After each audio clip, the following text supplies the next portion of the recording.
Vous allez écouter dans un instant une rencontre enregistrée à la librairie Ombre Blanche dans le cadre de la 9e édition du festival L'Histoire à venir du 14 au 17 mai 2026 autour de la thématique Feu. La séance s'ouvrait avec une lecture proposée par un ou une libraire d'Ombre Blanche en lien avec la thématique de la table ronde. Bonne écoute.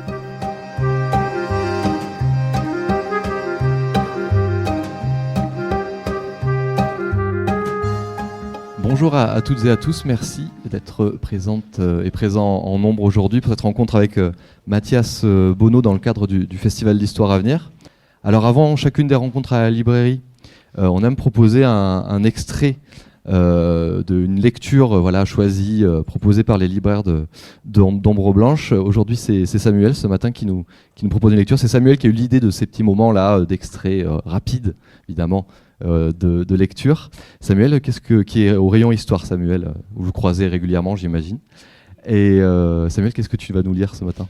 Alors, je me suis un peu infligé la tentative de lecture de ce texte. C'est un poème de Marina Tsvetaeva dans un recueil chez Gallimard qui s'appelle « Le ciel brûle ». Donc ça me paraissait un peu évident.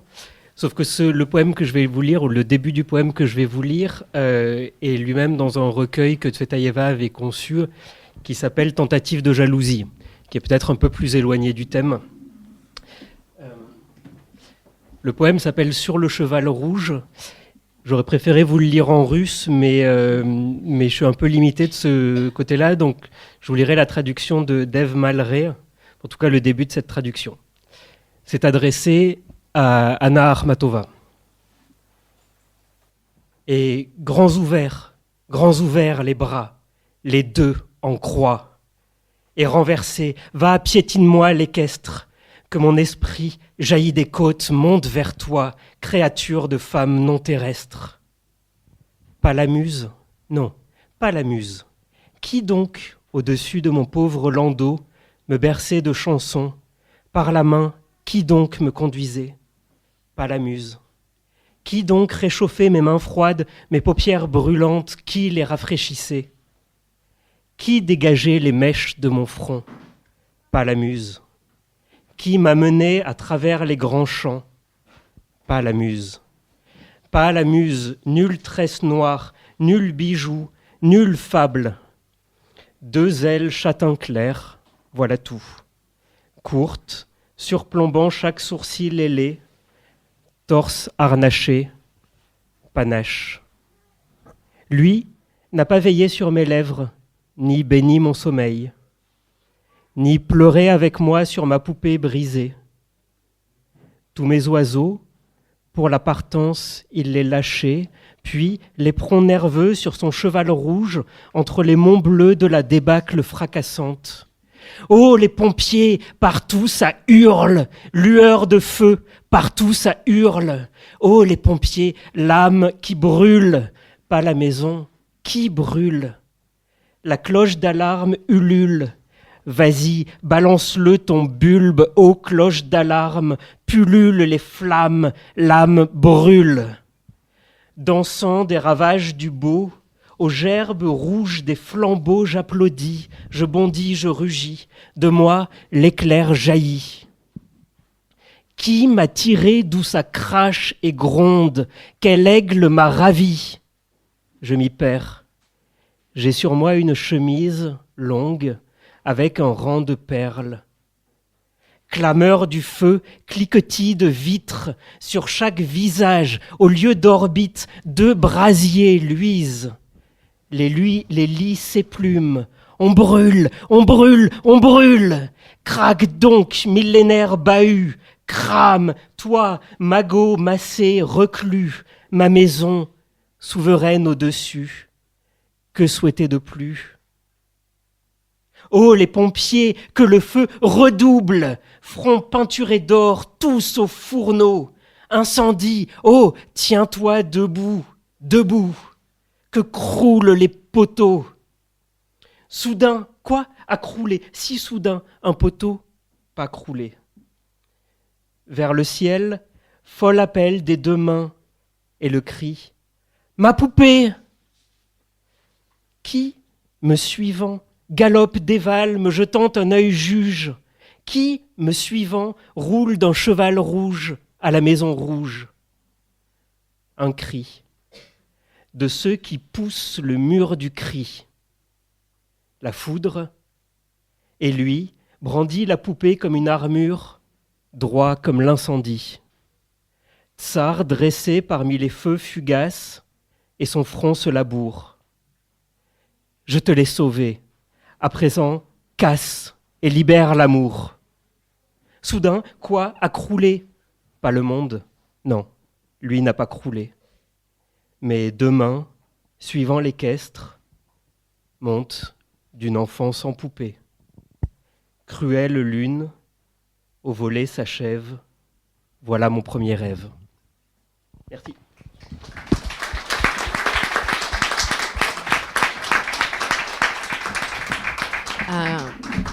Un grand merci Samuel pour cette lecture. Donc Samuel Perricot qui fait partie du comité éditorial du festival L'Histoire à venir, puisque nous sommes, je ne sais pas si vous m'entendez bien, si le micro marche, ok.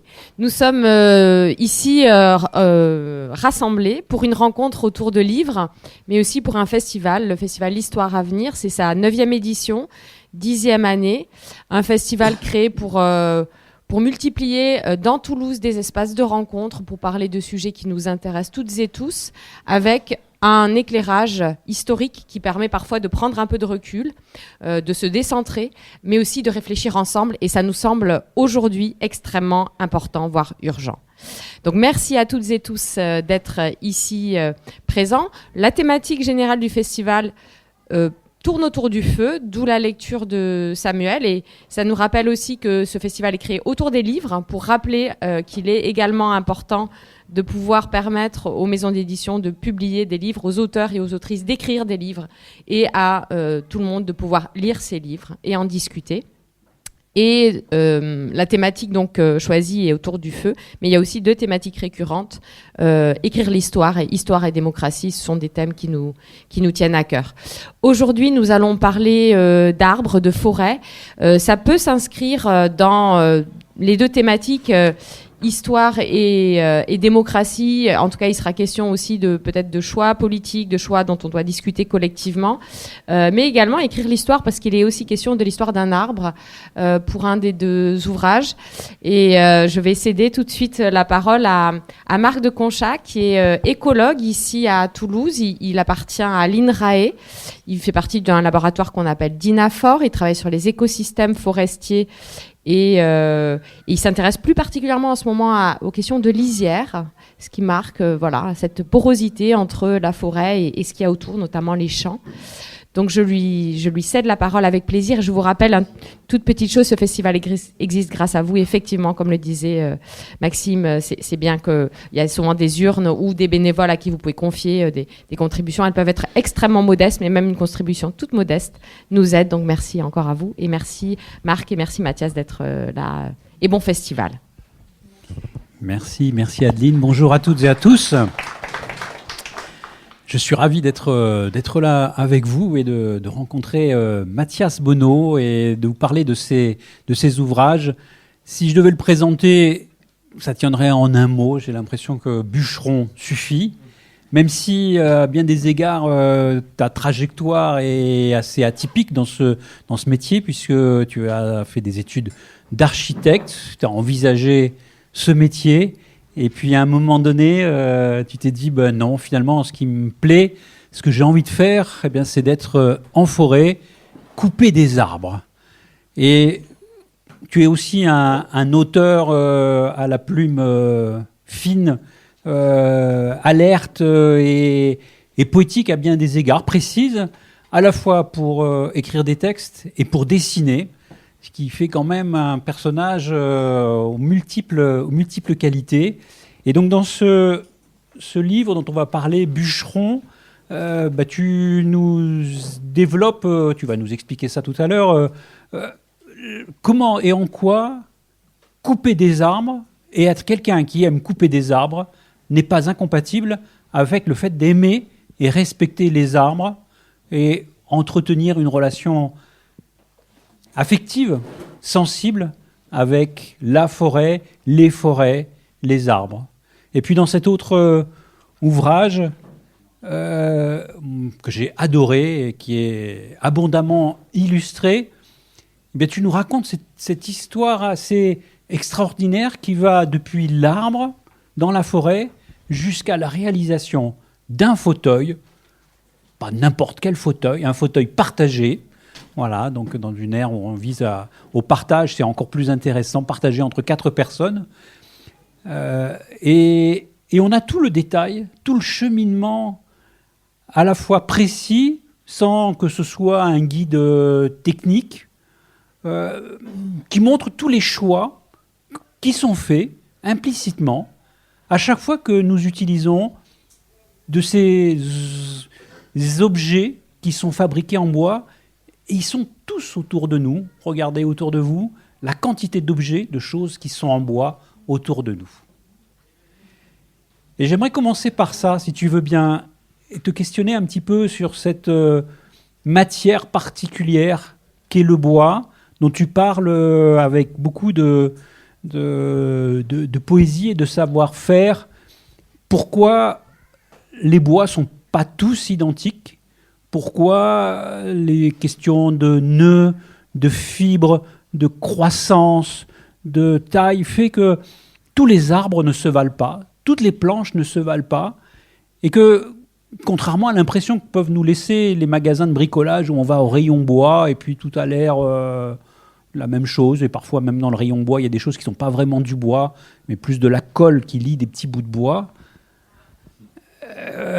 Voilà, cet objet, puis je crois que tu nous as amené un petit morceau de ce bois. Oui, merci en tout cas Marc, et merci au festival, et merci à vous d'être là. Effectivement, nous avons ici un bout du hêtre dont il est question dans ce livre qui s'appelle Histoire d'un arbre.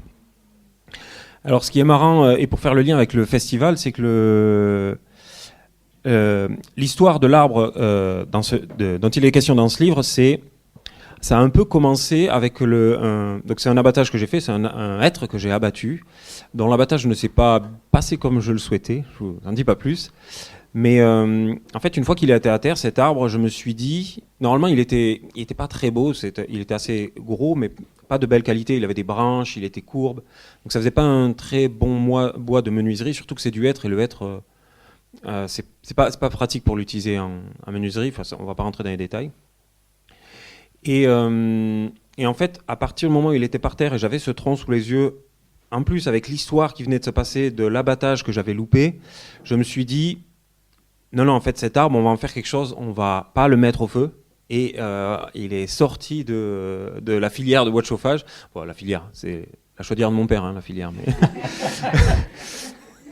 Mais et en fait, on l'a sorti, on l'a scié, on l'a fait sécher, on a fabriqué un fauteuil avec ce hêtre, et tout est parti de ce point de départ-là. Non, on va pas le brûler, ce bois-là.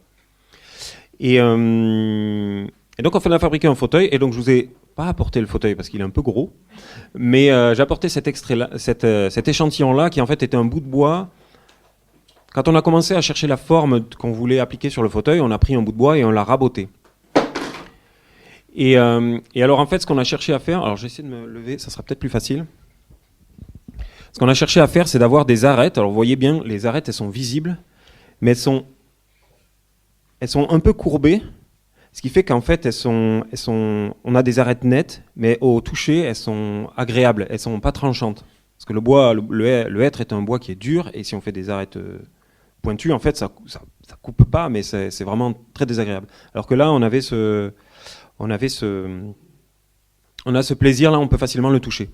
Alors je vais le faire passer, comme ça vous pourrez en juger. Ce qui est aussi agréable à regarder, que moi j'aime beaucoup regarder, c'est qu'en fait, surtout sur la partie qu'on dit debout, si on la regarde à la lumière, on voit les coups de rabot, et ça fait comme des vaguelettes dans le bois. Et donc ça, c'est des choix c'est des choses qu'on a décidé de laisser visibles, de laisser telles quelles, pour qu'on puisse, en fait, en touchant le bois, en fait, il y a toute cette matière. Alors ce qui est marrant, c'est qu'il y a eu d'autres fauteuils qui ont été fabriqués avec d'autres essences. Pour répondre à ta question, donc il y en a eu un châtaignier, un merisier et un en cyprès. Et dans différentes régions de France, dans d'autres ateliers, par d'autres mains qui ont été faits. Et tous les fauteuils sont complètement différents. Par exemple, celui qui est un châtaignier, il a un veinage qui est visible ici. En fait, on voit quasiment pas les veines. Le bois est assez homogène. Celui qui est en cyprès, il a des nœuds, donc il n'a pas pu être raboté. Donc cette finition-là, on n'a pas pu l'obtenir. Donc à chaque fois, ça change. Et ça, c'est un peu la réponse à ta question. Donc ça, je vais vous faire passer. Ce qui va se passer, c'est que je vais vous lire un petit bout d'extrait du moment où, en fait, donc avec Maxence, la personne qui a fabriqué le fauteuil, on était en train de travailler cette forme-là. Parce que cette courbe-là, on peut la dessiner sur un ordinateur, mais avant tout, c'est une décision d'artisan. C'est un geste manuel qu'on met en valeur et en fait qu'on respecte. C'est pas un trait. Enfin, le geste de l'artisan ne cherche pas à suivre un tracé, il cherche à obtenir une sensation qui est celle que l'on veut. Donc c'est un petit extrait que je vais vous lire. En attendant, vous pouvez toucher ce bout de bois.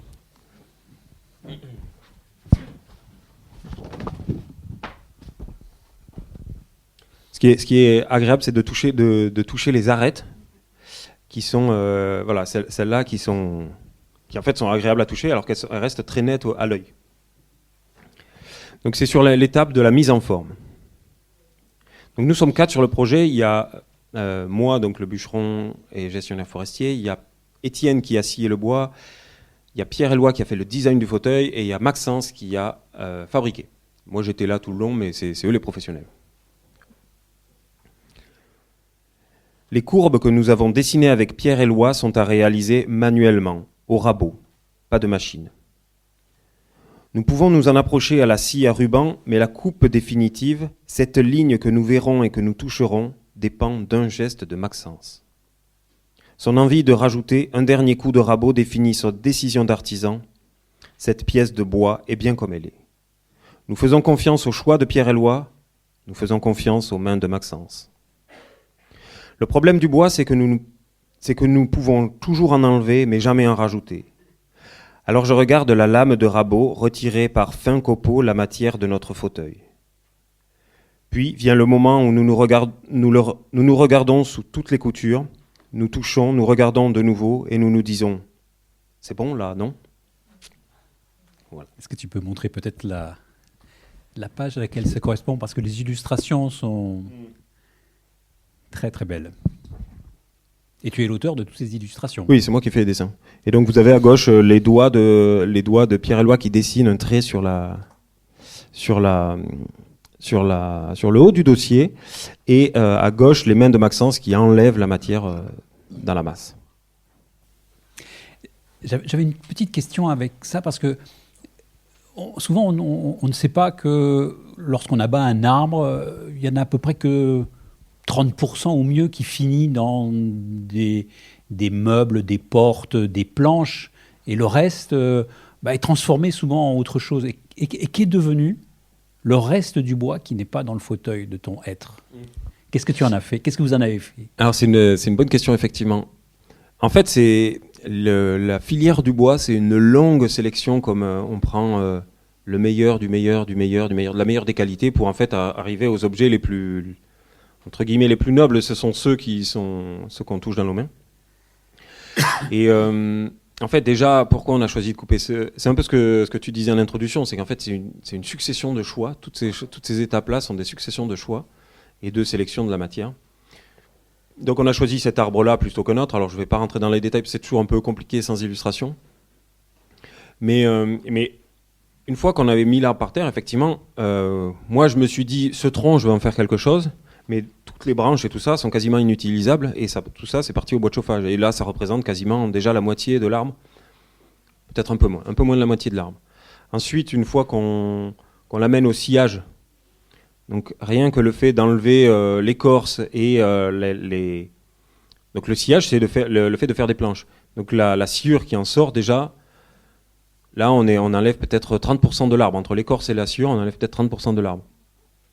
Et ensuite on a des planches. Et dans les planches, il y a les courbures, il y a les bordures, l'écorce et tout ça. Donc là encore, il y a des chutes, quoi, les bords des planches. Et en plus là, c'était pas un arbre qui était très joli. Alors normalement, il était en fait dans des filières un peu plus systématiques. Il serait parti directement au bois de chauffage. Mais nous, on a fait le choix d'essayer d'en tirer le maximum. Et donc il a fallu se faufiler entre les insertions des branches, les courbures. En plus, il y avait eu des attaques de champignons parce qu'on avait un peu traîné à le faire scier.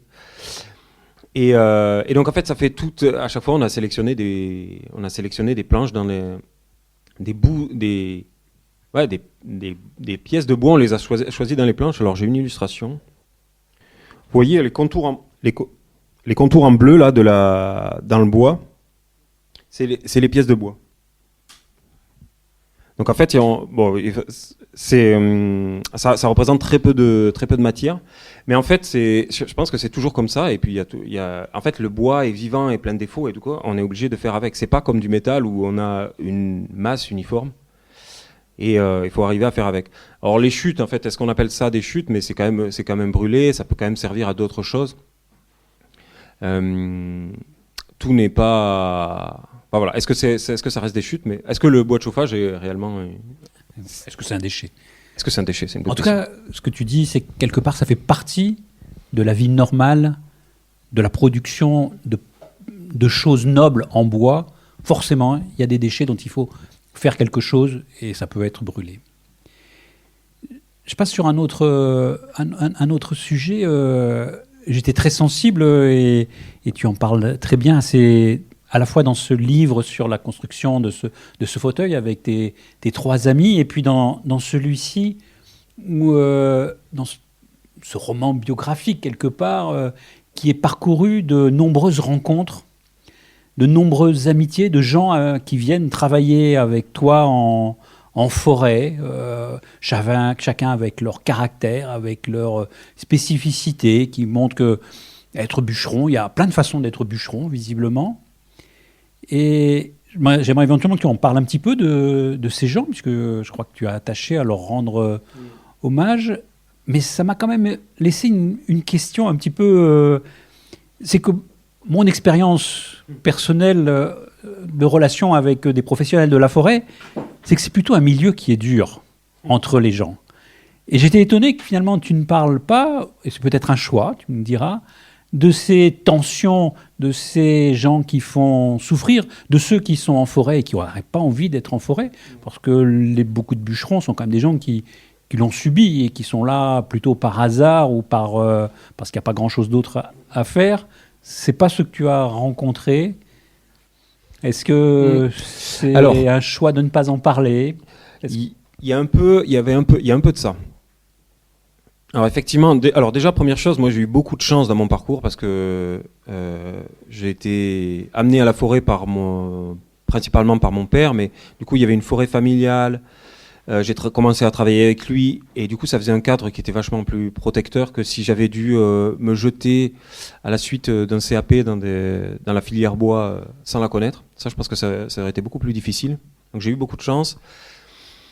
Le fait d'écrire des livres aussi me permet que ma vie ne dépende pas que du travail en forêt, ce qui fait que j'ai pu faire le choix de travailler qu'avec des gens avec qui je me sentais bien. Donc effectivement, ça m'a permis d'éliminer beaucoup de mauvaises rencontres. Mais il y a quand même eu des moments qui étaient difficiles, effectivement, de rapports conflictuels dans la filière, ou avec d'autres bûcherons, pas trop, mais par exemple, j'avais beaucoup hésité dans ce livre à raconter l'histoire d'un acheteur de bois qui avait essayé qui essayait de négocier au plus bas les prix de mes bois, tout en me rabaissant un peu. Donc c'était vraiment un sale moment. Et je me suis dit que non, j'allais pas le mettre principalement parce qu'en fait je me suis dit je veux pas que ce livre soit un règlement de compte. Je trouve que c'est pas l'endroit pour le faire. Et puis en fait je voulais les gens avec qui j'ai travaillé, que ce soit dans les 2 livres, en fait je suis ultra admiratif de ces personnes-là, de leur savoir-faire, de la chance que j'ai de pouvoir travailler avec eux. Et donc je voulais un peu leur rendre hommage et je voulais que leur prénom soit conservé. Et en fait, du coup, si par exemple je disais du mal d'une personne, en fait, du coup, qu'est-ce que je faisais? Changer le prénom, ou est-ce que je le citais, et donc du coup, ça faisait vraiment une attaque, mais complètement inégale, parce que lui, dans un livre, en fait, on est tout seul à parler, quoi. Je lui donnais pas la parole. Donc en fait, je trouvais que ça collait pas, et puis je me suis dit on va parler des choses qui sont bien. Peut-être dans un autre livre, je parlerai des méchants dans le bois. Et si tu veux en dire quelques mots de certains de ces personnes qui sont venues travailler avec toi, qui ont été peut-être plus particulièrement importantes pour toi? Oui. En fait, ces amitiés-là, alors on appelle ça un peu les... Je crois qu'on a utilisé l'expression, ou c'est mon éditrice qui m'avait dit ça, mes copains de bois. C'est effectivement, c'est des amitiés particulières qui se font un peu dans une forme d'adversité où on est tous les... Alors souvent, je suis là en ce moment, je suis avec un certain Benjamin, où en fait on passe l'hiver ensemble. Alors en plus, lui, il vit dans les bois, dans une roulotte qu'il amène derrière son tracteur. Et donc on mange ensemble, et on affronte un peu ensemble autant le quotidien qui n'est pas toujours facile, la fatigue. Ce qui est marrant aussi, c'est que les histoires de cœur peuvent traverser le chantier un peu de manière un peu floue, parce que c'est pas, on parle pas que de ça, on parle pas de ça en permanence, mais on sent que ça définit notre rapport au bois, notre manière d'être sur le chantier. Et ça, je trouve que c'est des choses qui sont assez touchantes. Et à la fin de l'hiver, il y a un soulagement de se dire, on a franchi cette saison. Alors, le livre est rythmé par des saisons de bois les saisons de bois, c'est de septembre à mars. Et voilà, donc parce que je coupe le bois quand la sève est redescendue se stocker dans les racines, du coup le bois est de meilleure qualité. C'est hors période de nidification. Quand les arbres sont gorgés de sève, ils se blessent vachement, donc on essaie d'éviter ces périodes-là. Et puis aussi, il fait beaucoup moins chaud, donc c'est plus facile pour travailler parce que sinon on crève de chaud là. Et puis ça nous permet de faire autre chose, écrire des livres entre autres. Mais donc du coup il y a cette saisonnalité de chaque année, on vit des saisons et voilà. Il y a cette complicité qui se crée à chaque saison traversée. Et est-ce que tu peux dire un petit mot aussi sur cette condition un peu particulière d'être payé à la tâche, qui en fait un métier quand même où la rentabilité dépend du volume de bois que l'on sort? Ouais, ça c'est vrai que c'est assez particulier Alors moi j'ai pas fait beaucoup d'autres métiers que celui-ci, donc c'est difficile de comparer. J'ai pas travaillé comme architecte par exemple, mais c'est vrai que c'est mon collègue Charles qui m'avait dit mais c'est marrant, le lien entre l'argent que l'on gagne et le travail que l'on fait est évident, parce qu'en fait et quand j'ai commencé, en plus mon père lui il avait déjà, enfin quand mon père m'a enseigné, il était obnubilé par l'économie de chaque geste. On fait pas d'aller-retour inutile, parce qu'en fait tout de suite on le paye en fait. Par exemple, si tu fais un aller-retour une fois, ça va. Si tu en fais 2, 3, et au bout de 3 allers-retours, en fait, t'as un arbre en moins à la fin de la journée. Et donc, c'est un mètre cube, et donc, c'est tant d'argent en moins à la fin de la journée. Et donc, il y a ce lien direct à essayer d'économiser en permanence tous les gestes. Moi, je trouve ça assez intéressant parce que, enfin, au début, ça me plaisait un peu parce que c'est une sorte de jeu d'économie, d'arriver à articuler les gestes entre eux. Parce que ça veut aussi dire parle aussi d'une certaine fluidité dans le chantier. Si on commence à se balader dans tous les sens dans la forêt, en fait, le chantier n'avance pas et c'est quelque chose qui est... Voilà, c'est le chantier, ça se passe pas bien. Donc il y a aussi une forme de fluidité à trouver dans les chantiers qui est assez agréable.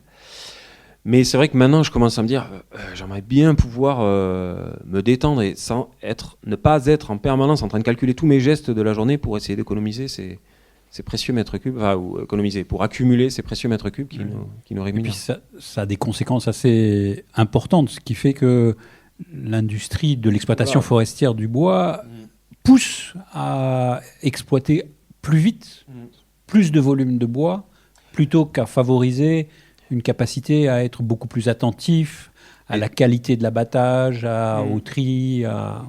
C'est vrai que c'est assez impressionnant, parce qu'en fait, une tronçonneuse, c'est ultra puissant comme outil. En 2 coups de tronçonneuse, on a mis fin à la vie d'un arbre, et on a rajouté 10 euros, 20 euros, 100 euros, très facilement à notre chantier. Donc en fait, et il y a cette pression de rendement, les tarifs au mètre cube, ils sont pas élevés, donc en fait, on a tendance à toujours pousser, toujours. Alors moi, ça c'est un truc, et les gens avec qui je travaille sont dans le même modèle que moi, c'est-à-dire qu'on ne transige pas la rémunération, on ne transige pas la qualité pour la rémunération, mais en fait on négocie ça autrement, c'est-à-dire qu'on rallonge nos journées, on travaille toujours plus parce qu'on on veut pas accélérer ou travailler plus vite ou plus mal, ou moins bien. Donc il y a toujours cette pression, et effectivement, c'est le logiciel, ça crée un logiciel au travers de toute la filière qui met une pression énorme sur faut toujours produire plus, parce que c'est la seule manière dont on est payé. Je trouve que c'est intéressant de faire ce lien entre ces enjeux sociaux, de conditions de travail, et les enjeux environnementaux d'une meilleure gestion des forêts. Et parfois, quand on n'a pas cette connaissance de cette relation, on ne comprend pas pourquoi il y a cette intensification de l'exploitation forestière qui se fait par endroits. Elle est liée à ça aussi en partie. Ouais, et puis en fait, il y a le fait de le savoir, puis le fait de le vivre.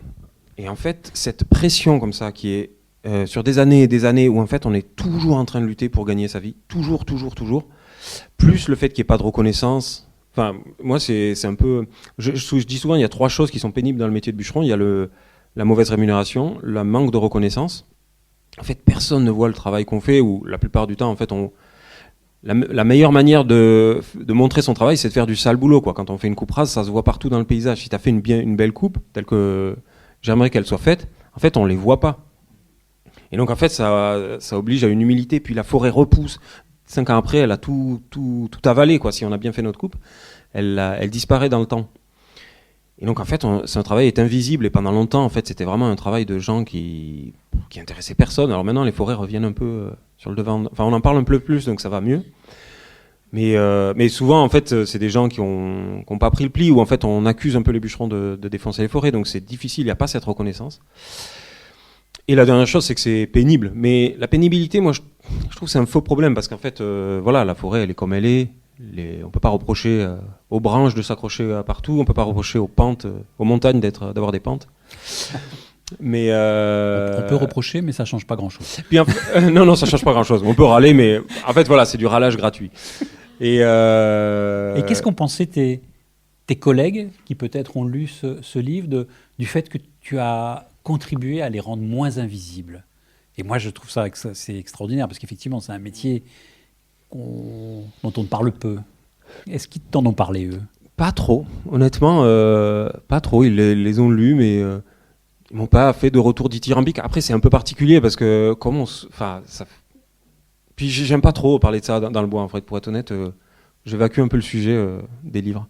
Mais après, il y a j'ai quand même le souvenir d'une forestière, une gestionnaire forestière, qui m'avait dit, qui avait été touchée par un paragraphe qu'elle m'a dit qu'elle avait relu plusieurs fois, que ça avait mis des mots sur des choses qu'elle avait en tête. Et ça, c'est vrai que ça fait extrêmement plaisir. Ouais. Mais je pense qu'effectivement, c'est un peu ce que tu disais en début de conversation, que cette complexité-là d'être dans les bois, on les aime, ces forêts, mais on sait qu'on ne fait pas que du bien, qu'on est une perturbation, on le sait qu'on est ça. On l'assume plus ou moins, mais en général, on en a conscience, en tout cas dans les forestiers et forestières que je côtoie. Et ça fait un truc qui est assez particulier. Et quand le regard extérieur de la société dit qu'on est des massacreurs de forêt, en fait, ça vient appuyer sur cette faiblesse qu'on sait qui existe. Enfin, nous, qui le savons déjà, en fait, ça vient appuyer sur quelque chose qui nous met déjà, sur lequel on n'était déjà pas très à l'aise. Et donc, voilà, moi, j'avoue qu'avec le fait d'écrire des livres m'aide beaucoup, justement, à surmonter ces complexités-là, ces paradoxes. Ça me permet de faire une transition avec un autre personnage qui est très important dans ce livre, pour lequel j'ai trouvé que tu écrivais des choses très, très nuancées, très posées. Ce personnage, il est terrible. Enfin, ils sont terribles. C'est les scolites. Vous savez, ces insectes, ces rares insectes qui sont capables de tuer un arbre. Beaucoup d'insectes vivent dans le bois mort, vivent sur les arbres, mais sans les menacer, contrairement parfois à ce qu'on pense. Mais pas celui-ci. Celui-ci, il est capable, lorsqu'il a des pullulations en grand nombre, de tuer des arbres et d'en tuer en grand nombre. Et ta forêt que tu gères commence à être sacrément bien attaquée par ce ravageur, si on utilise ce terme péjoratif. Et toi, tu en dis des mots à la fois très durs vis-à-vis de lui et en même temps très nuancés, en lui laissant un peu sa place. Et j'ai trouvé que c'était assez particulier. Voilà. Donc, si tu veux bien en dire quelques mots. Ma relation avec le typographe. Alors, il a plusieurs noms, le scolite, typographe ou bostrich. C'est plusieurs noms pour le même le même animal. C'est un peu, c'est arrivé un peu sur la fin du livre où en fait il y a cette question de en fait qu'est-ce que nous on est, nous humains, qu'est-ce qu'on est dans la forêt, à quoi ressemble notre pression dans la forêt. Par exemple, le fait qu'on coupe du bois, une coupe de bois, pour moi c'est une perturbation, ça on peut pas l'enlever. Mais on n'est pas la seule perturbation qui arrive en forêt. Il y a les coups de vent, et justement il y a ces attaques de typographes. Et du coup, comment qualifier notre perturbation à nous par rapport aux leurs? Et donc c'est un peu ça m'a fait me confronter à eux, leur parler, leur discuter avec ces éléments-là, me permet de me questionner moi sur la force de ce que j'impose à la forêt. Il y a un peu ce truc-là. Et alors ce qu'il faut dire aussi, c'est que en plus ce typographe... alors, on est sur une forêt, dans la forêt dont on parle, c'est une forêt d'épicéas, et qu'on essaie de faire basculer. Donc c'est une plantation en monoculture qui a été faite par mon grand-père, par mes grands-parents, et depuis mon arrivée sur la forêt, un peu avant mon père avait commencé, on fait le choix d'aller vers une forêt qui soit mélangée, étagée, différenciée, donc avec plein d'essences et plein d'âges différents, pour éviter la coupe à blanc. Et en fait, nous, ce qu'on voudrait, c'est que ça s'étale comme ça sur une centaine d'années, qu'on prenne beaucoup de temps pour faire des plantations, pour que la forêt se régénère sur elle-même. Et ça prend beaucoup de temps. Et on le fait de manière un peu homogène. Peu importe les parcelles, on va avoir tendance à prélever certains types d'arbres et tout ça. On a un peu une perturbation qui est assez homogène, je trouve, un peu homogène et diffuse sur toute la forêt. Alors que quand il y a des tempêtes ou des typographes, ça fait des grosses zones en fait qui sont dévastées. Ça laisse du bois mort par terre et ça crée des sortes d'irrégularités qui finalement en fait des sortes d'irrégularités, ou des perturbations qui sont plus fortes que les nôtres. Moi j'ai l'impression. Et qui finalement en fait permet d'irrégulariser ou de casser cette forme homogène qui est issue de la plantation ou de nos prélèvements qu'on essaie de faire les plus doux possible. Donc finalement c'est d'une certaine manière ces aléas-là sont un peu des coups de pouce pour nous aider à casser, à déstructurer cette forêt. Et c'est finalement assez intéressant. Mais il faut arriver à accepter, parce que on a beau savoir que c'est une bonne chose, il y a toujours un moment où ça fait peur en fait, parce que les attaques de typographes peuvent être très violentes. Il y a des forêts dans les Vosges qui sont complètement séchées par ces insectes, où il y a des tempêtes qui peuvent raser des forêts entières. Et donc on a peur de ces menaces-là. Et du coup, il faut apprendre à vivre avec ces peurs-là.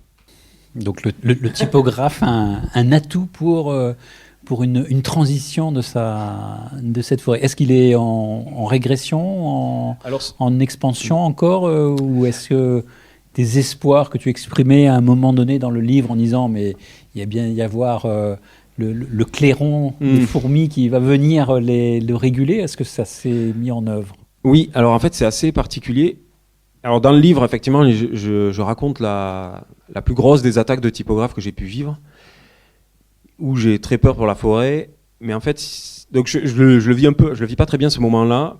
Mais en fait, depuis l'écriture de ce passage-là, j'en ai vécu d'autres et j'ai pris du recul.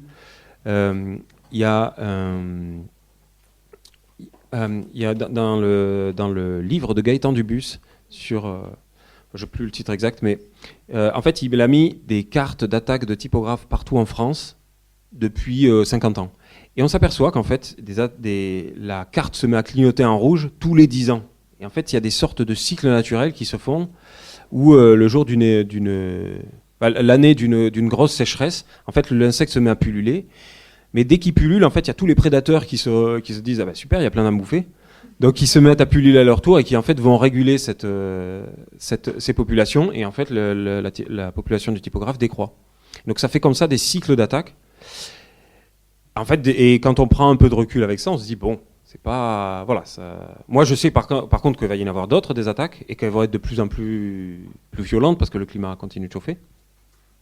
Mais ça rassure un peu en se disant bon il y a des voilà, on a une chance de survivre. Ce que j'espère surtout, c'est que même si les attaques sont violentes, qu'il reste toujours des arbres, parce que c'est un peu ça qui est le plus précieux dans une forêt, c'est des arbres, quoi.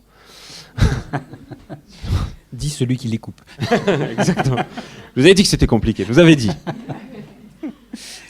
Tu en as parlé un petit peu, mais est-ce que tu peux en dire peut-être un peu plus sur, si ce n'est l'histoire, plutôt le futur que tu imagines de cette forêt du Passette, ce groupement forestier, quelle forme vous imaginez de lui donner, comment vous êtes en train de la modeler ou d'essayer de la modeler et en quoi tu penses que justement ça peut lui assurer un futur peut-être plus durable face à des nouvelles conditions de changement climatique, mais aussi peut-être de pression sur la demande en bois ou de choses qui sont assez incertaines et que tu questionnes à la fin de ton livre avec pas mal de questions, pas mal d'inquiétudes. Alors c'est intéressant parce que quand on commence la forêt, ou en tout cas quand j'ai commencé, et de manière générale j'ai l'impression qu'on a un peu cette image, et dans le film je trouve qu'il y a plein de... Par exemple le film de Le Chant des forêts, il y a un peu, ça véhicule cette idée qu'il y a une forêt idéale qui existe, qui est équilibrée, il y a plein d'essences, il y a plein d'espèces, et que cette forêt-là, en fait, elle serait idéale, quand j'ai commencé la forêt, j'avais un peu cet idéal-là, en se disant, il y a un état forestier que je vais arriver à atteindre où la forêt sera parfaite. Et en fait, on s'aperçoit que, comme je disais, mes perturbations, elles sont toujours là, mais enfin, elles sont facultatives, disons. Mais disons, les tempêtes et les attaques de typographes, par exemple, c'est un régime de perturbation qui est toujours là, qui existe en permanence sur les forêts. Et en fait, l'état idéal ou le climax, qu'on peut parler d'un écosystème, en fait, c'est une fenêtre qui est assez courte dans le temps et que le régime le plus courant, c'est celui des perturbations. Et ça, je crois que je l'ai un peu intégré en me disant, franchement, j'en sais rien du tout à quoi va ressembler cette forêt. Je sais à quoi, vers la direction dans laquelle je veux aller, mais je ne sais pas comment ça va se passer. Et il y a un peu cette idée, ok, il y a un état idéal de forêt, je vais aller vers ça. Mais le temps que j'y arrive, cet état idéal, il aura changé dans ma tête. Et le climat, on ne sait rien de comment il va être. Et alors, il y a plein de manières de qualifier les sylvicultures qu'on pratique. Hier, on a parlé de sylviculture à couvert continu. On peut parler de sylviculture irrégulière parce qu'on a des gros et des petits arbres dans les forêts. Sylviculture mélangée. Mais il y a aussi cette définition que j'aime bien, c'est qu'en fait, c'est pas une sylviculture d'anticipation. C'est-à-dire que on sait qu'on travaille sur le temps long, que les arbres qu'on plante, ils seront gros dans 50 ans, 60 ans, 100 ans. Mais en fait, on n'en sait rien de ce temps-là. Potentiellement, il y aura eu des tempêtes et tout ça. On ne maîtrise pas ce temps-là. Et du coup, en fait, on prend des décisions à 4-5 ans avec une direction générale. Et par contre, on est sans arrêt en train de s'adapter à ce que la forêt réagit à nos perturbations. Il y a un peu ce truc-là. C'est une sylviculture qu'on dit, du coup, d'adaptation. On fait des coupes, on fait une sorte de proposition à la forêt en disant j'ai enlevé ces arbres-là et on va voir comment ça réagit et on reprend une décision. Et on s'adapte en permanence à la réaction de la forêt, au type d'arbre qu'on va avoir. Des fois, on va avoir un chêne à côté d'un hêtre à côté d'un épicéa. Des fois, l'épicéa domine, des fois pas. Et en fait, on s'adapte à chaque fois. Il n'y a pas de calcul général.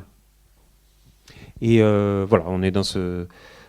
En fait, on travaille un peu à vie en faisant confiance à cet écosystème auprès duquel on travaille. Et est-ce que tu as eu une formation sylvicole ? Parce que ce que tu expliques, c'est de la sylviculture, c'est pas du bûcheronnage. Oui, moi j'ai passé un BTS de gestion forestière. Le bois, enfin la tronçonneuse, je l'ai plutôt appris avec mon père. Et voilà, on discute avec d'autres bûcherons. Enfin, vraiment, c'est un apprentissage sur le tas. Alors que la gestion, j'ai passé un BTS.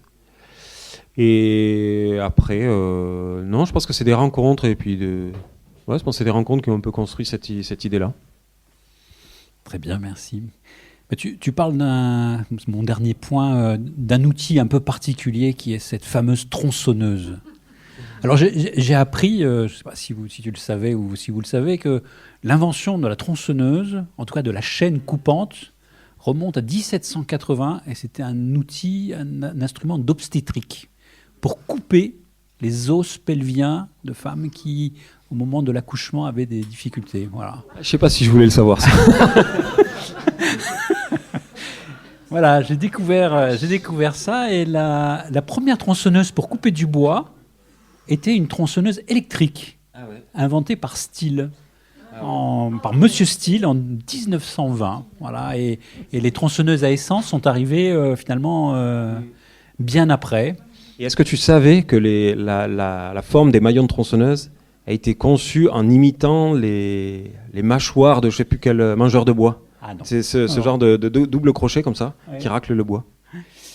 Voilà, donc c'est quand même un outil auquel qui est assez fréquent, qu'on peut acheter dans le moindre supermarché, qui a transformé radicalement la façon dont on peut exploiter les forêts, parce que c'est devenu, comme tu l'as indiqué tout à l'heure, en quelques instants, en quelques minutes, on abat un arbre, alors qu'auparavant, avant ça, c'était plusieurs heures à plusieurs personnes pour parvenir à abattre un arbre, et une fois qu'on l'avait abattu, on ne l'avait pas encore débité en tronçons, qu'il fallait encore sortir. Donc ça a changé les choses. En même temps, c'est un outil incroyablement dangereux. Tu en parles à plusieurs occasions, de façon un peu discrète, mais pour avoir été un utilisateur de temps en temps de tronçonneuse, j'ai toujours une frousse de cet engin, mais on se demande comment c'est encore autorisé à la vente dans les supermarchés. Enfin, c'est quand même quelque chose d'assez extraordinaire. Et voilà. Donc peut-être que...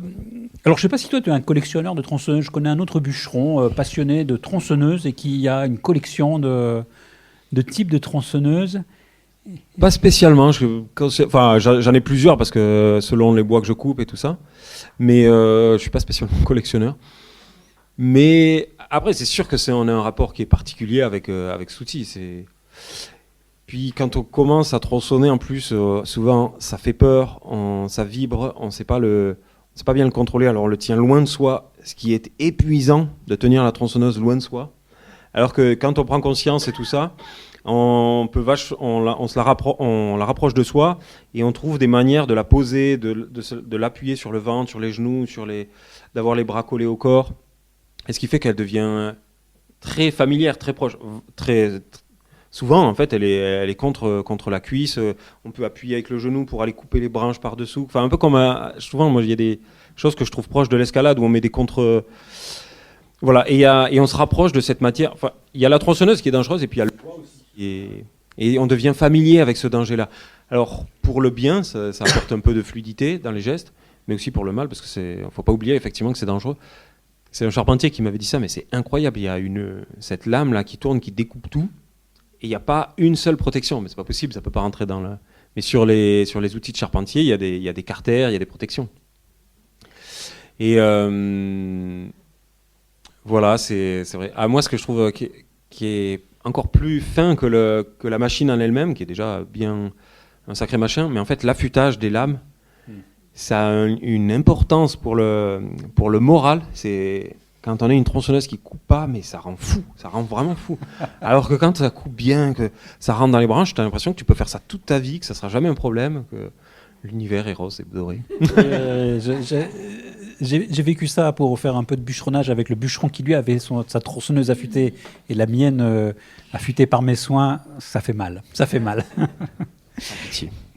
Et qu'est-ce que tu penses du nouveau symbole qui est devenu la tronçonneuse ? Monsieur Milaï qui se trimballe avec des tronçonneuses et puis on en voit maintenant un peu tout le monde comme si c'était devenu un outil de la politique d'aujourd'hui. Qu'est-ce que ça te fait, qu'est-ce que ça t'évoque ? Franchement, j'ai pas beaucoup de considération pour les gestes et les mots de ces personnes-là, donc je sais pas. Après, c'est sûr que... il passerait du temps, sa tronçonneuse, il passerait du temps à couper du bois, je pense qu'il aurait il arrêterait d'embêter les gens qui travaillent, quoi. Je sais pas. Après, mais c'est vrai que ce qui est intéressant avec les symboles de la tronçonneuse, c'est quand j'ai commencé, en fait, effectivement, le bûcheron, et je crois que c'est dans Wollemben qui le dit, Peter Wollemben, dans la vie secrète des armes, il dit ça, que la tronçonneuse est une arme de destruction massive. Et après, depuis, en fait, il y a eu plusieurs reportages successifs. Et en fait, l'image de la destruction en forêt, elle s'est déportée sur les abatteuses, qui sont ces énormes machines qui sont quand même encore plus destructrices que des bûcherons. On dit qu'elles en remplacent 10. Et en fait, l'image de l'industrialisation de la forêt s'est portée sur ces machines-là. Et moi, la manière dont je le vis, c'est que les bûcherons, du coup, sont devenus un peu comme des artisans de la forêt, la version un peu plus sympathique. Bon, même si... il y a encore du travail pour casser cette image de destructeur de la forêt, mais puis oui, en fait, en plus, du fait qu'il y ait cette abatteuse qui soit beaucoup plus puissante que nous autres bûcherons, ça nous remet dans une forme d'humilité en disant, bon, de toute façon, on peut s'énerver autant qu'on peut, on n'arrivera jamais à être aussi destructeur que ces machines-là. Donc j'ai l'impression que ça peut... Puis ça... En fait, les gens qui du coup restent avec une tronçonneuse, qui partent pas soit dans d'autres métiers, soit dans ces machines, en fait, c'est-à-dire que c'est vraiment des gens qui aiment vraiment ça. Et du coup, moi je dis toujours que quand il y a de la passion, il y a quand même un levier pour créer des belles choses. Et voilà, c'est mon chemin d'espoir. Super. Ton futur, c'est quoi en tant que bûcheron, en tant qu'auteur? Est-ce qu'il y a des livres en préparation? Et pour la forêt du Passette, c'est quoi le futur? Alors. Pour la forêt, comme je vous ai dit, en fait, on est en train d'affronter. On sait qu'elle va se faire, qu'elle va prendre des coups dans la canopée. On le sait, on ne sait pas quand, on ne sait pas comment, et donc il faut arriver à, en même temps, être préparé, se préparer à se dire il y aura des années où il va y avoir des énormes coupes, ça va être un chantier, il y aura du bois cassé. Il y a des moments où ça sera moche. Mais en même temps, faut en même temps s'y préparer, et en même temps, faut pas avoir peur. Faut se dire allez, ça va bien se passer. On est nombreux. Moi, ce qui me rassure beaucoup, c'est de pas être seul. On est une équipe de bûcherons et de bûcheronnes. Maintenant, j'ai notre petite équipe. Donc, j'ai parlé de Benjamin, mais on a un autre collègue qui veut revenir. Il y a des bûcherons qui viennent de temps en temps. Là, ça fait plusieurs années. C'est des stagiaires femmes qui viennent en forêt et qui apportent quelque chose de complètement nouveau. Et je me dis, là, il y a suffisamment d'énergie, de force et d'intelligence pour se dire, ça va jamais être un énorme problème, on sera toujours capable de le surmonter. Alors que si t'es tout seul avec ta tronçonneuse, ça peut être un gros morceau. Donc on navigue à vue, je pense un peu comme toute la société en fait. On va vers un chaos climatique, on sait pas trop quoi, on essaie de trouver du bonheur en chemin, mais en se préparant, mais sans trop avoir peur parce que. Est-ce que tu vas continuer à nous raconter ça, à le dessiner? Oui, bien sûr. Moi, je suis vraiment à l'aise avec ces deux outils-là.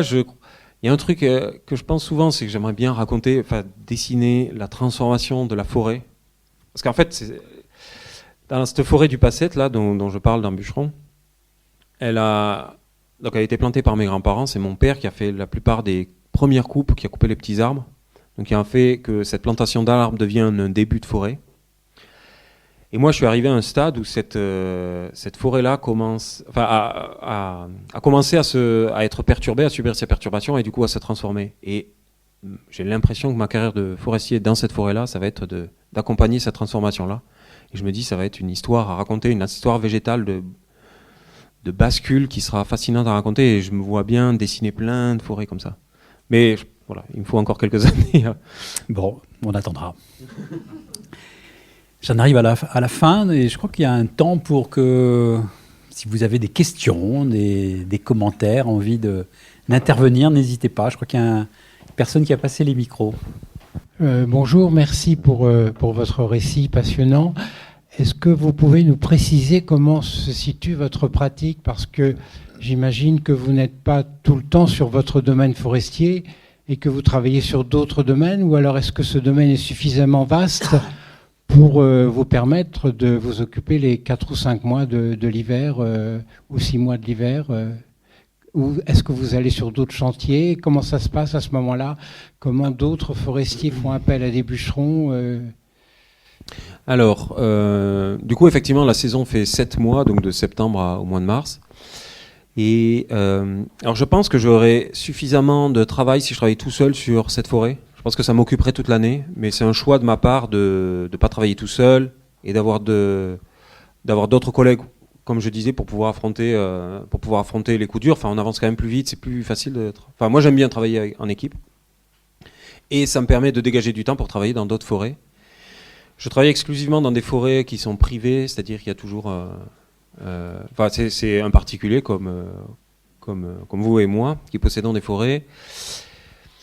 Et il y a toujours un rapport de confiance quelque part avec les personnes avec qui je travaille, c'est-à-dire que en fait, je mets tellement d'intention ou d'envie ou de passion dans le travail que je fais que qu'il faut qu'en fait je sois un peu garanti de revenir à un moment donné. Ça m'intéresse pas de venir une fois et de plus jamais revenir sur une forêt. Je trouve même moi ça m'intéresse pas, et je pense même pour le propriétaire c'est pas intéressant, parce que c'est pas là où je suis pas très productif comme forestier. Là où je deviens un peu intéressant entre guillemets d'un point de vue économique ou sylvicole, c'est quand je commence à installer des habitudes, des gestes, mettre en place un suivi de la croissance des arbres par exemple.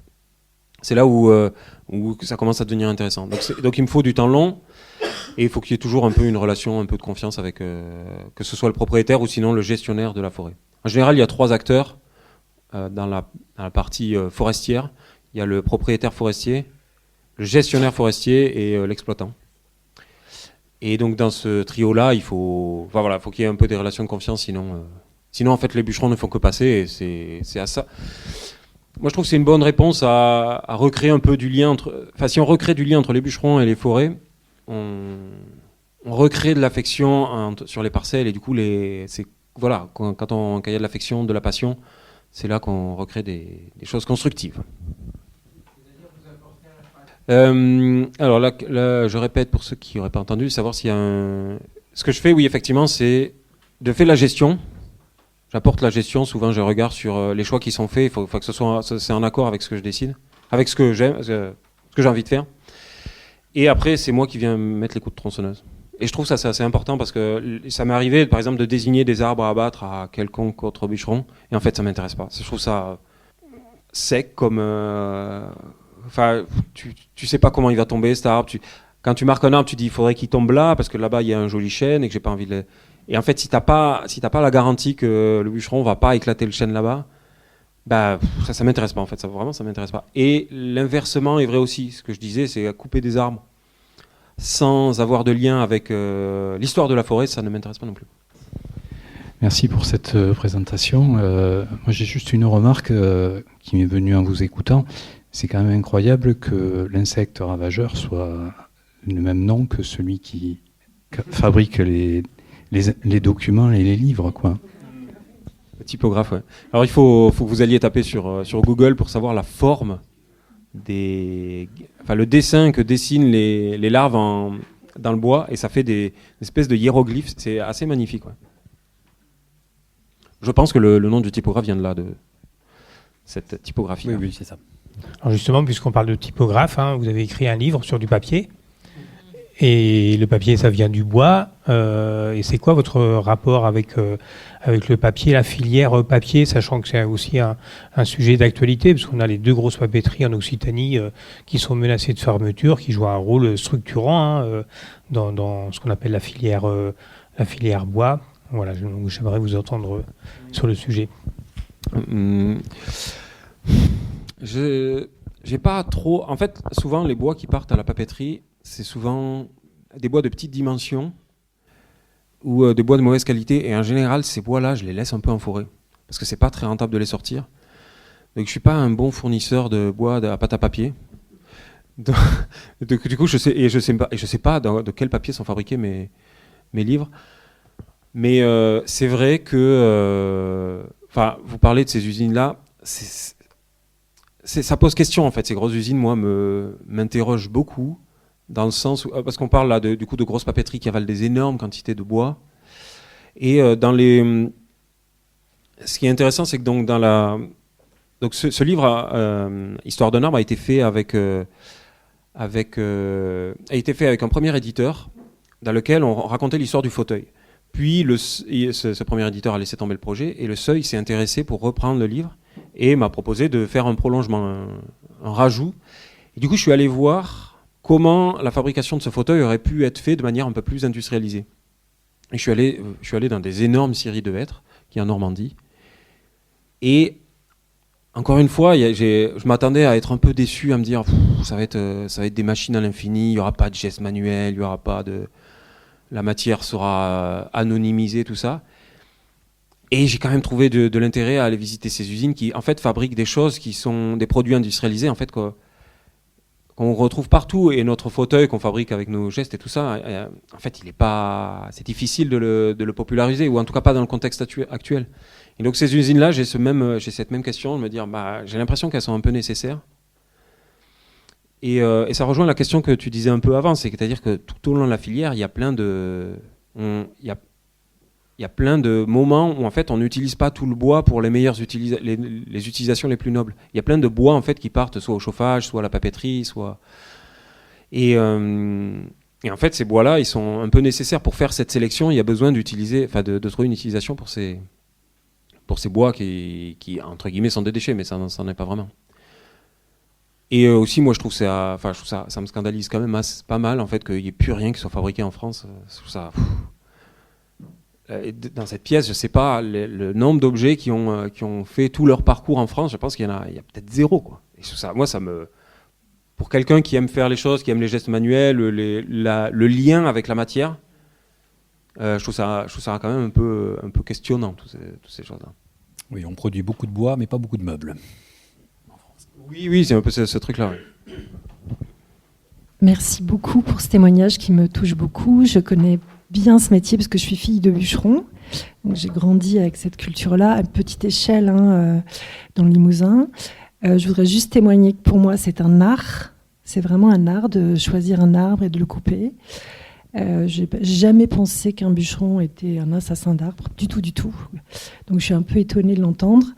Ce que j'ai pu... Alors moi j'ai assisté, enfant j'y allais, j'ai aidé au débitage, j'ai jamais tenu une tronçonneuse, ça m'a jamais... Maintenant ça commence à m'intéresser. Moi ce dont j'aimerais témoigner, c'est de l'entraide que ça crée aussi dans les milieux ruraux, ça fait partie de l'entraide agricole. Donc mon père, aujourd'hui, ça fait 40 ans qu'il fait du bûcheronnage avec des amis et c'est extrêmement important pour lui, aujourd'hui, d'avoir toujours ces liens très forts. Et s'il n'avait pas été là après la tempête de 99 en Limousin qui a effondré des pans entiers je pense qu'il y a des parties du territoire qui ne seraient plus accessibles aujourd'hui. Donc ils étaient très peu à l'époque, ils sont encore très peu à nettoyer les bois, nettoyer les forêts qui ont été complètement hachées. Et c'est un travail de fourmi. Et voilà, moi je vous remercie de témoigner de ce métier qui est pour moi hyper important aujourd'hui dans la gestion écologique. Merci. Merci beaucoup de ce retour. Et ça, je trouve que ça fait un peu écho à ce qu'on disait hier dans la discussion. En fait, je trouve que la présence en forêt, en forêt ou dans les milieux ruraux, en fait, je ne mets pas du tout en cause l'idée qu'il y ait des réserves, des zones qui restent intouchées, ça me paraît indispensable. Par contre, je pense que la vie dans les territoires ruraux me paraît indispensable. Effectivement, que ce soit, on parlait hier d'incendie, que voilà, les terres, le pâturage arrêté provoque des risques d'incendie qui augmentent. Mais aussi dans les versions les plus industrialisées des forêts, où finalement il y a de moins en moins de personnes à l'intérieur. Moi, je trouve ça toujours un peu décevant. Et donc voilà, ça va dans ce sens-là que oui, la vie rurale et ces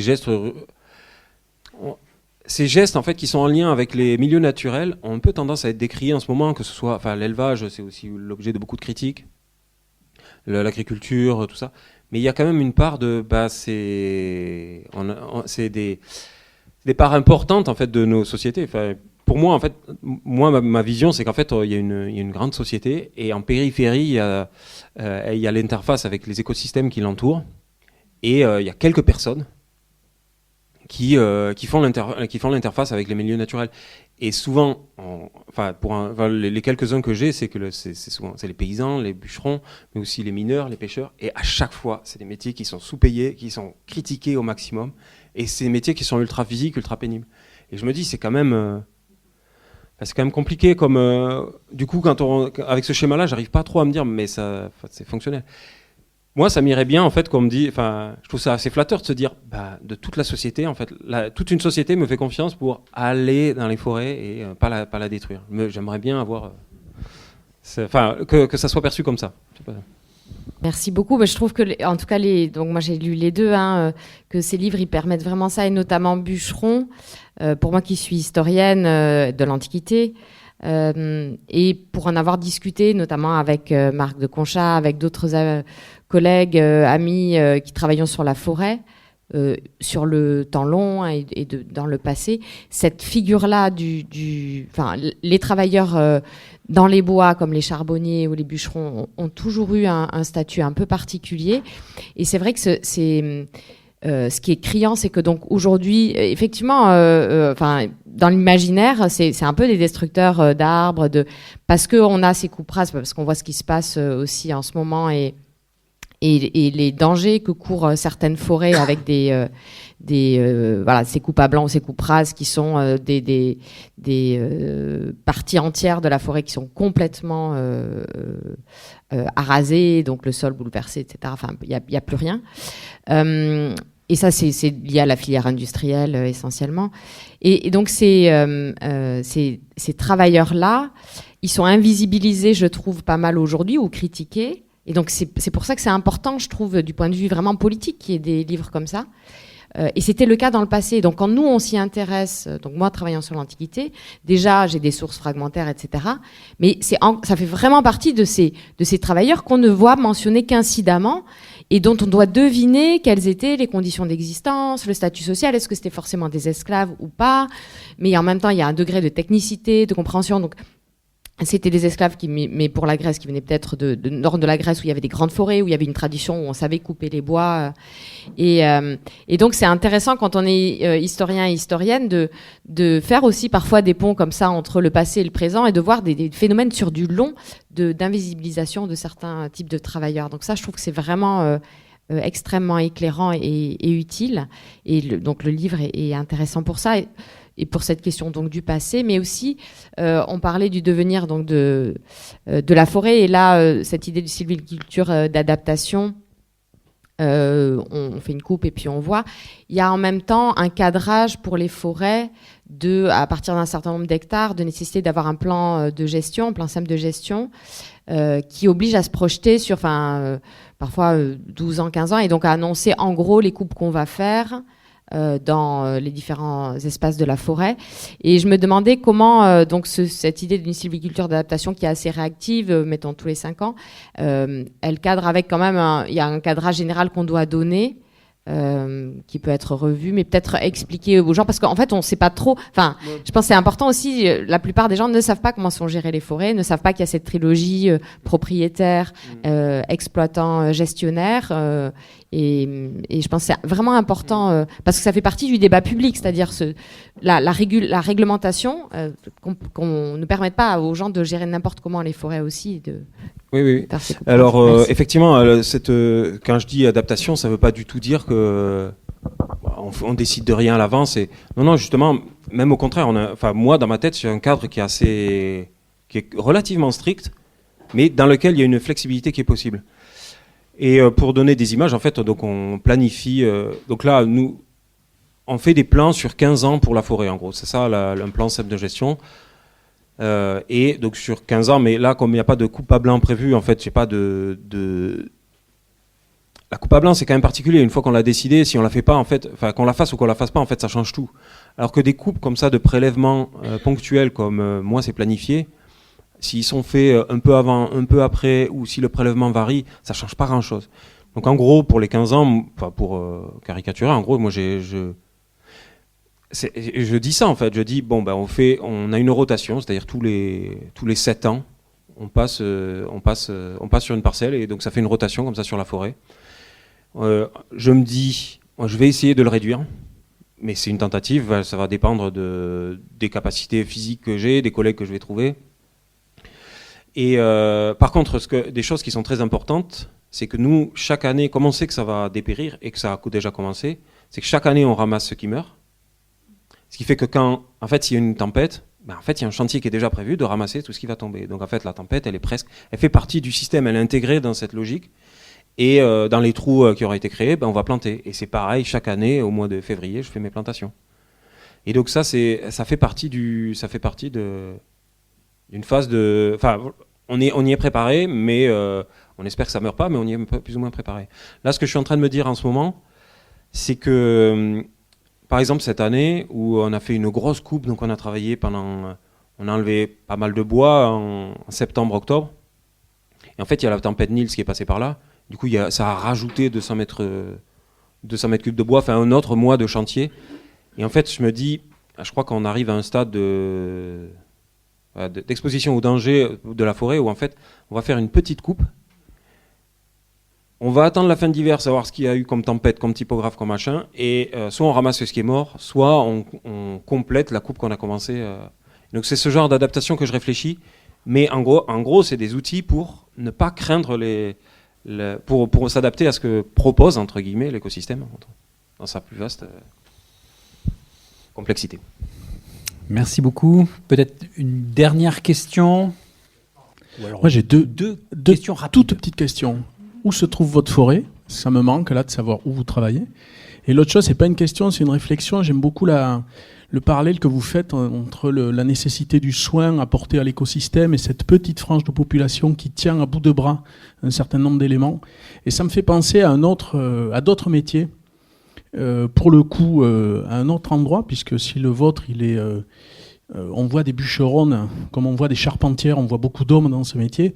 Ça me fait penser de l'autre côté à tous les métiers tenus par des femmes, et toutes ces femmes de lien dont a parlé Vincent Jarousseau, mais sur les aides-soignantes, etc., notamment les auxiliaires de vie, et tous ces métiers-là qui tiennent aussi à bout de bras toute la société, en fait, et qui sont invisibilisés comme votre métier, etc. Et là, c'est juste une réflexion, je me dis, mais comment fait-on pour prendre aussi peu soin de nous finalement, et invisibiliser tout ce monde-là qui tient à bout de bras la société, les changements, etc., etc. Mais en tout cas, ma question, c'était où travaillez-vous et où se trouve cette forêt? J'en avais besoin. En tout cas, merci pour cette remarque. Oui, c'est vrai que ça fait partie de... C'est pas les écosystèmes sauvages comme on les imagine, mais effectivement, c'est le... Enfin, voilà, faut prendre soin de nous aussi.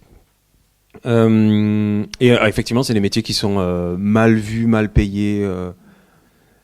Après, il y a peut-être plus de reconnaissance, je sais pas. Mais il y a ça aussi avec les professeurs, je trouve. C'est un métier qui est terrible avec quelque chose qui est... Bon, si on conçoit les enfants comme une masse indomptable, il y a on peut faire des parallèles, quoi. Et voilà, des métiers qui sont pénibles, mal vus. Tu proposes la tronçonneuse pour les instits, c'est ça? Je n'ai pas fait, je n'ai pas dit ça. La forêt, elle se trouve dans le Tarn, vers Mazamet, là. Sur le plateau de Laconne, comme on dit. Il faut imaginer des plateaux... ça reste du Massif central, c'est très au sud, mais ça reste des paysages du Massif central, où il pleut, des pluies qui viennent de la Méditerranée et qui viennent d'ici aussi. Donc il pleut beaucoup, donc ça fait quand même des forêts, des paysages assez humides. La dernière brève question. Elle sera effectivement très brève. J'ai bien compris tout l'amour que vous portiez aux forêts. Mais est-ce que vous avez développé des affects particuliers pour certains arbres, desquels, par exemple, ça serait difficile pour vous de les couper, etc. Oui, il y a des arbres, je ne veux pas les couper. Et alors, il y a une forêt, j'en parle dans Bûcheron, où en fait, c'est la forêt de Roquecave, où c'est des petites parcelles, des petits bouts de bois autour d'une ferme. Et là, il y a des chênes énormes. Il y a des frênes gigantesques au milieu des bois, et donc avec une énorme houppier. Je sais qu'il y a aussi un châtaignier qui est vraiment très beau. Et en fait, je me suis dit, pour le châtaignier, je me suis dit ça parce qu'il est vraiment beau, il a vraiment un tronc à faire de la belle menuiserie. Mais en fait, le problème que j'ai, c'est que j'ai tourné le problème plusieurs fois. Ça m'a pris beaucoup de temps de me dire, comme une équation mathématique à régler. Alors ici, je coupe ça, dans 10 ans, je peux couper ça, et après, je pourrais le couper lui. Et en fait, à chaque fois, ça sonnait faux. Et en fait, jusqu'au jour où j'ai compris, en fait, le problème qu'il y a avec ce châtaignier, c'est qu'il n'y a pas de renouvellement. Et c'est souvent ça qui me pose... la condition... En fait, si un arbre est tout seul et il n'y a personne qui lui ressemble ou lui ressemblera dans les prochaines années, mais en fait, s'il n'y a pas ce renouvellement-là, en fait, je ne peux pas le couper, cet arbre. Après, de manière générale, en forêt, c'est pas comme dans un parc ou dans un jardin où il va y avoir un arbre qui a beaucoup de symboles et de charges affectives. En forêt, c'est un peu une grande zone, une grande masse et qui fluctue dans l'histoire.